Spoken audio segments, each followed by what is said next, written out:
I went back and looked quickly. 1953, how's that for symmetry, right? How many years ago would that have been? 60? 60 years ago, I said, all right, well, what was Gallup? This is polling about it in 1963. See, a little quiz for you to see how well you could do. If you could sit down and talk with President Eisenhower about any problem facing the country, what problem would you most like to talk about? And that was January of 53, almost exactly 60 years ago. One subject dominated with 54% of all responses. What would you say that was? Go back in time, January of 1953. What was on Americans' minds that they would have talked to? Korean War? Absolutely. Korean War, 54%, dominated everything else. Nothing's new. What was number two? 8%. High taxes. How's that? You see, almost the same thing. Had we done, if I brought up a poll that we asked, let's take a point in time, 03 and 04, not that long ago, we would have had the war in Iraq, 40% or higher in response to the almost exact same question. Had we gone back to the late 1960s and early 70s, we would have had the Vietnam War. So the idea that war is occupying Americans' minds is certainly not something that's dramatically different, but certainly was in 53. How do you think people answered this question? Some people say we should have a national law requiring employers to hire people without regard to color or race. And again, this was January of 53. Other people say that it should be left up to each state to decide on this for itself. With which side do you personally agree? Did Americans agree with states' rights, or did they say no, there should be a law, national law requiring no race discrimination? What do you think? States' rights won. It was 47% to 31% for the national law, and 22% didn't have an opinion.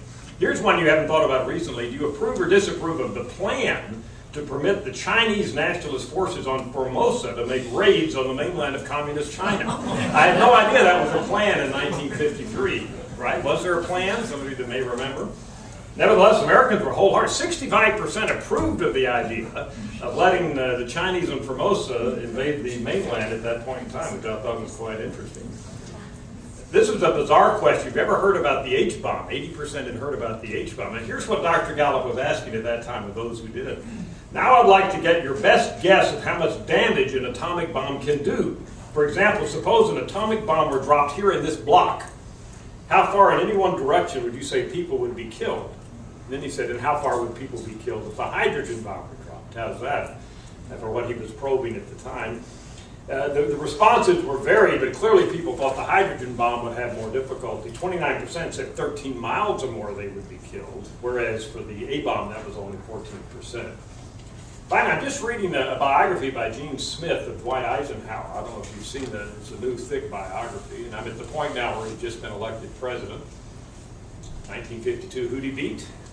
Stevenson, that's right, in 1952. But at the point in this book, they were talking about how almost his entire cabinet were white males who were captains of industry, business leaders. That's who he had hobnobbed with, played golf with, good friends with. And he said, those are the people that I'll put into my cabinet. He had one female who had cabinet status, speaking of Texas. You know who that was?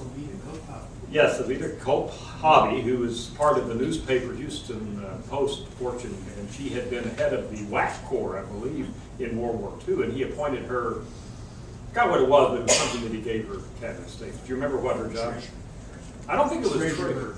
Oh, treasurer, okay. So did she get her name on the dollar bills? Okay, so it already had a woman in the cabinet, but only the 29% of Americans said President Eisenhower has appointed too many men from big business to important positions in Washington. 51% said no, right? So the idea that the Republican Party represents, big business type people is not new. That's exactly what Dwight Eisenhower was doing at the time.